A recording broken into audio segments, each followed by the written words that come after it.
নিয়ম মিলে ছিল না, এখন নতুন নতুন নিয়ম চালু করছে। এর আগে বারও তো এগ্রিমেন্ট আমরা করেছি, কোন বা তোরা নিজেরা বসাই? আমি কোনো নাই ঢুকছে ওইটার জন্য তো মানে ছুটি হয়ে যাচ্ছে আধার ঢুকবে নাই। আমার দরকার নাই কিছু, আমি মানুষ, আমি কাজ করতে পারি, দম নিয়ে কাজ করি। তোর মনে নাই এটা করার জায়গায় লয়, এটা ফালতু জিনিস। মানুষকে ইয়ে করা করে নিয়ে হ্যাঁ তাইলে আর কি তাইলে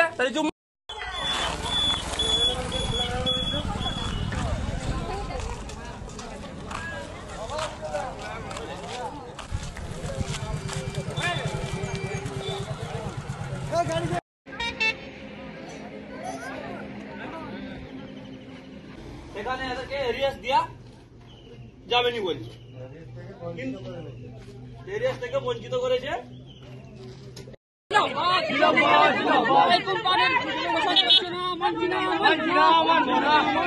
চলবে এরিয়াস আমাদের দিতেই হবে।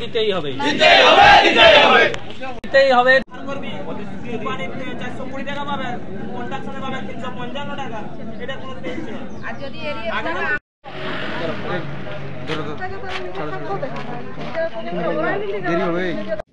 আমরা এখানে পার্মানেন্ট ওয়ার্কার, এখানে ফার্মের নাম Maiti poultry farm private limited.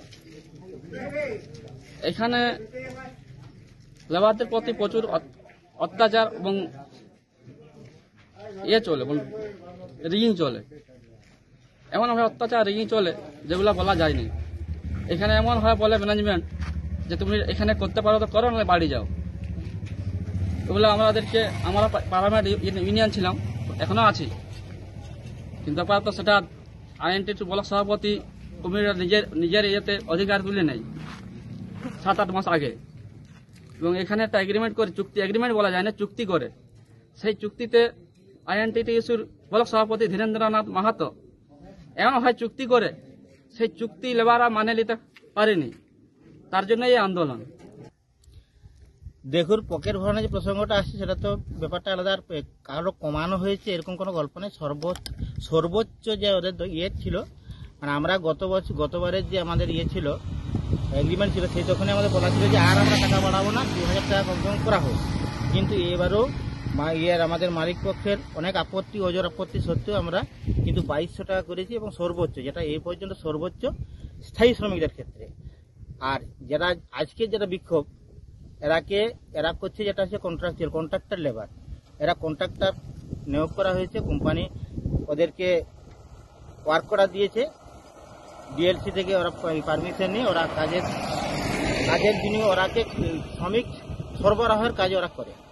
যারা আজকে বিক্ষোভ করে তারা শ্রমিক সরবরাহ, ওরা অস্থায়ী শ্রমিক না, ওরা হচ্ছে কন্ট্রাকচুয়াল লেবার।